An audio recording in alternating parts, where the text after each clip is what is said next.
In February 2022, as Russian forces prepared to cross the border into Ukraine, the United States government privately assessed that Kyiv would likely fall within 72 hours. 72 hours. That was not a worst-case scenario. That was the expected outcome. 3 days.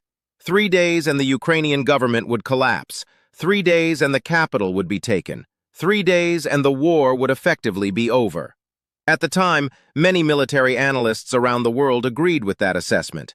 Russia had overwhelming advantages: a much larger military, a larger economy, more aircraft, more missiles, more armored vehicles, more manpower. Ukraine, by comparison, was seen as heavily outmatched.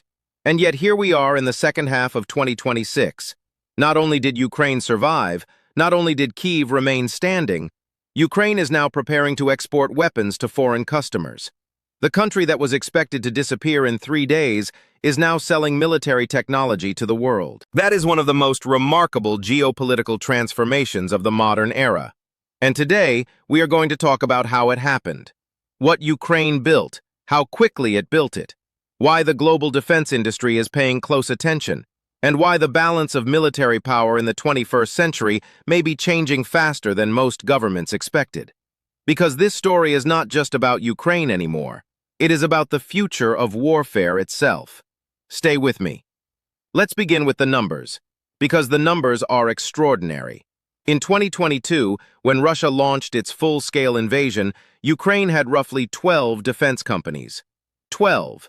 A relatively small industrial base, fragmented, underdeveloped, and nowhere near large enough to sustain a major long-term war through domestic production alone. Ukraine depended heavily on foreign suppliers: American weapons, European systems, imported ammunition. That dependence became immediately dangerous once the war started, because wars consume equipment at astonishing speed. Artillery shells, missiles, vehicles, drones, communications equipment. Everything gets destroyed, everything breaks. Everything must be replaced constantly, and Ukraine quickly realized something critical. No foreign supply chain, no matter how supportive politically, could fully guarantee Ukraine's long-term survival. Deliveries could slow, governments could change, political support could weaken, industrial production in the West could fall behind battlefield demand. Ukraine understood very early that relying entirely on foreign weapons created a strategic vulnerability. So Kyiv made a decision. Ukraine would build. Not eventually, not after the war, immediately. And what happened next was extraordinary.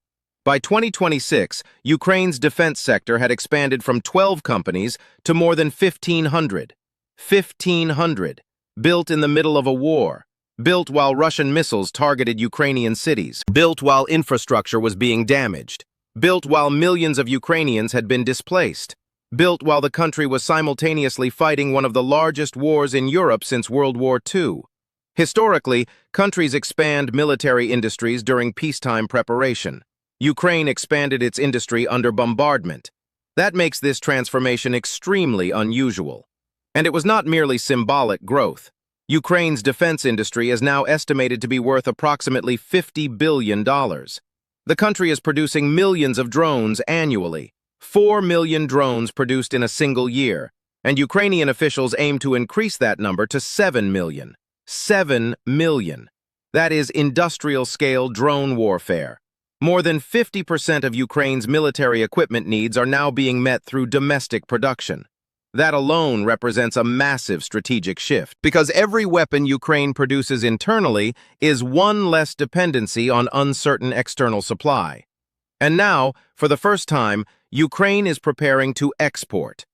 The country that once begged the world for ammunition is preparing to become a supplier. That is a stunning reversal. Now let's understand what actually drove this transformation, because this did not happen accidentally. The first major priority was drones, and there were clear reasons for that. Compared to fighter jets or advanced missile systems, drones are relatively cheap. They require less infrastructure, less specialized manufacturing, smaller production facilities, and perhaps most importantly, drone production can be decentralized. That matters enormously during wartime. Large, centralized factories are vulnerable. Russian missile strikes can destroy them. but hundreds of smaller facilities spread across the country are far harder to eliminate. Ukraine understood this. So instead of trying to compete with Russia through traditional industrial methods alone, Ukraine began building a distributed defense ecosystem. Small manufacturers, engineering teams, university research departments, private startups, civilian tech companies. Many of them pivoted directly into military production. Companies that did not even exist in 2022 were producing combat drones months later. Software developers became defense contractors. Civilian engineers became weapons designers. University labs became innovation centers. And critically, the Ukrainian government dramatically accelerated procurement systems. Normally, military procurement takes years. Testing, approvals, bureaucracy, contracts, political delays. Ukraine did not have years. So Kyiv created emergency procurement systems that allowed new technologies to move from prototype to battlefield deployment in weeks. That speed became one of Ukraine's greatest advantages, because warfare innovation now moves incredibly fast. A drone design effective today may become obsolete within months. Ukraine adapted to that reality much faster than many larger military bureaucracies, and eventually, the results became impossible to ignore. Ukraine's drone industry began surpassing Russia's in production volume. That alone was surprising, but the more important development was technological sophistication, especially AI-guided targeting systems. Now, this is where the story becomes extremely important for the future of warfare. Early in the war, Russia relied heavily on electronic warfare, jamming systems, GPS disruption, communication interference. The goal was simple: break the drone's connection, cause it to lose navigation, send it off target. And initially, Russian electronic warfare proved highly effective. Many Ukrainian drones failed before reaching their targets, but Ukraine adapted. Instead of relying entirely on GPS or radio communication, Ukrainian developers created drones capable of visually identifying targets independently. Computer vision, AI-assisted target recognition, autonomous lock-on systems. In simple terms, the drone can see the target itself, even if communication signals are jammed, even if GPS disappears. The drone still recognizes what it is hunting. That changes everything. Because Russia invested enormous resources into electronic jamming, and suddenly, much of that advantage became less effective. This was not a small technical improvement, it was a major battlefield evolution. Ukraine effectively reduced Russia's ability to electronically neutralize drone attacks. And because Ukraine deployed these systems rapidly and at scale, the battlefield impact became visible very quickly. Military analysts across NATO immediately began paying attention, because Ukraine was demonstrating something profound. Cheap autonomous systems could threaten expensive conventional military power. That changes military economics. A relatively inexpensive drone can destroy a multi-million-dollar tank. A swarm of drones can overwhelm sophisticated air defenses. And suddenly, large militaries begin looking far more vulnerable than they did a decade ago.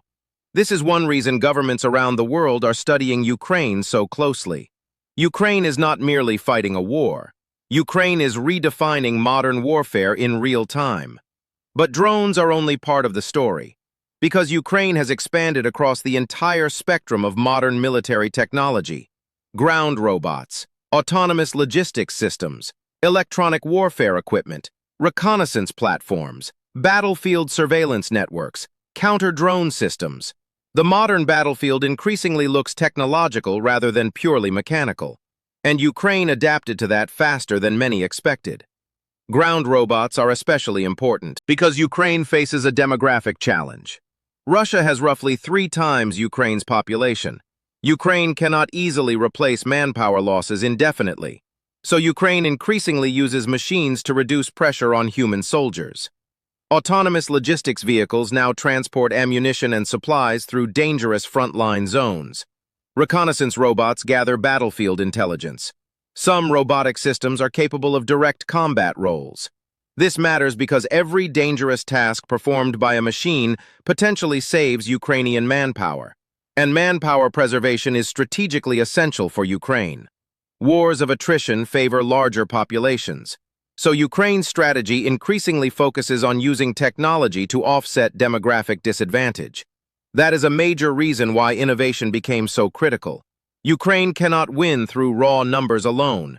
It must win through efficiency, precision, adaptation, technology, and increasingly, it is doing exactly that. Now let's move to one of the most fascinating parts of this story, the Gulf states, because this is where Ukraine's transformation becomes geopolitical rather than simply military. In March 2026, President Zelensky visited Saudi Arabia, the UAE, and Qatar.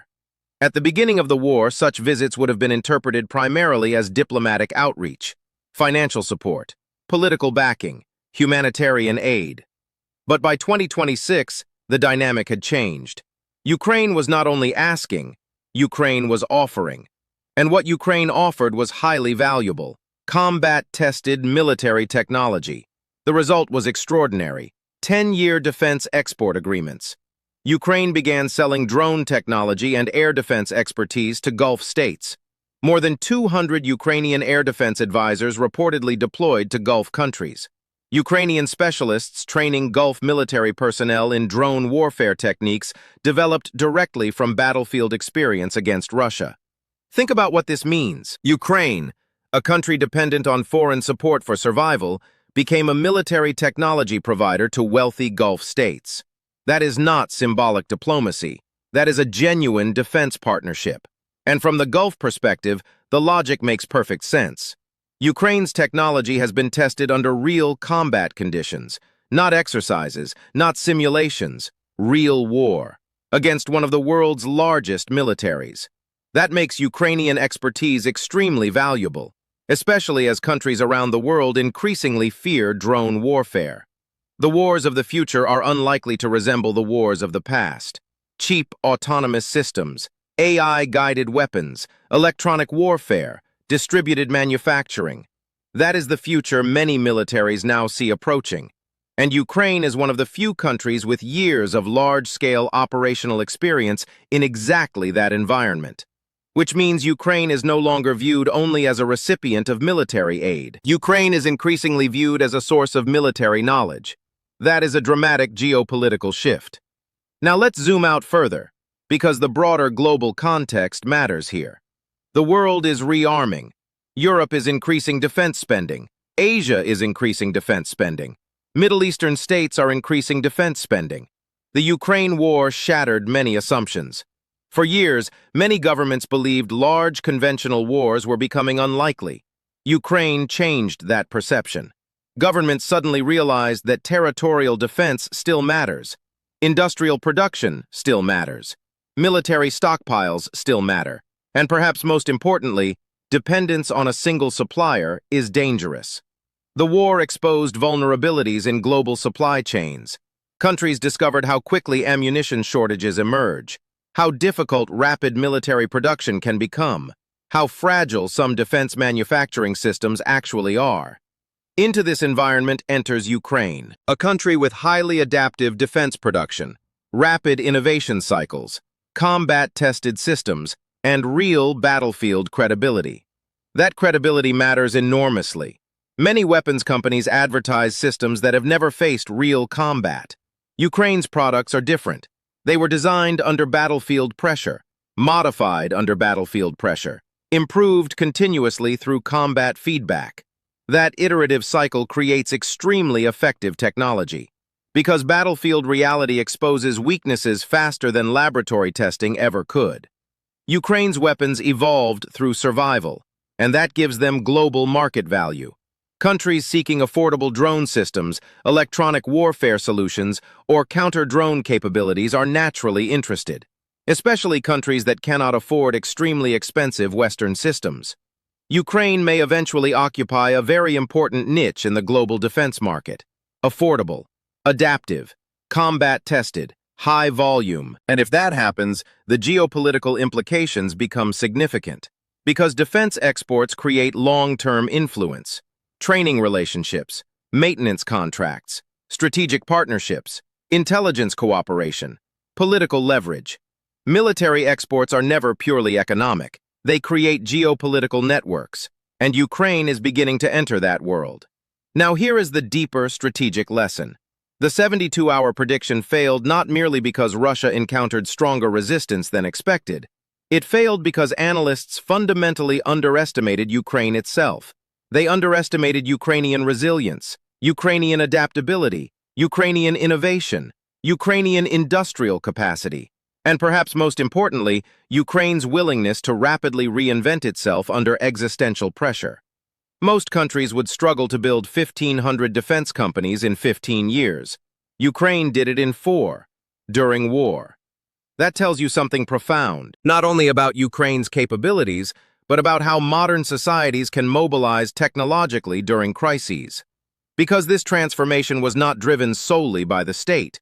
Private industry mattered, engineers mattered, startups mattered, civil society mattered. Ukraine essentially fused civilian innovation with military necessity, and the speed of that fusion surprised the world. The country that many expected to collapse became one of the fastest adapting military innovation ecosystems on Earth. And that matters far beyond Ukraine, because every military planner watching this war is now asking the same question. How do you defend against millions of autonomous systems? How do traditional militaries survive in an era where inexpensive drones threaten billion-dollar platforms? How do states maintain battlefield superiority when innovation cycles move faster than military procurement systems? Ukraine forced these questions into global strategic discussions, and the answers are still evolving. Here is the bottom line. The country expected to disappear in 72 hours has instead built 1,500 defense companies, produced millions of drones, developed AI-guided systems capable of resisting Russian electronic warfare, expanded autonomous battlefield technology, and begun exporting combat-tested military expertise to foreign governments. This did not happen because Ukraine got lucky. It happened because Ukraine adapted faster than almost anyone expected.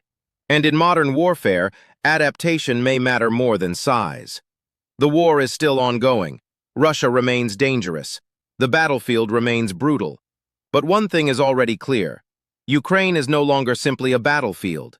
Ukraine is becoming a defense technology power, and the rest of the world is paying very close attention. This has been Parsi World Report. The next report examines the 35 countries that have quietly aligned themselves around Russia, and why that coalition may matter more geopolitically than anything happening directly on the battlefield. Do not miss it.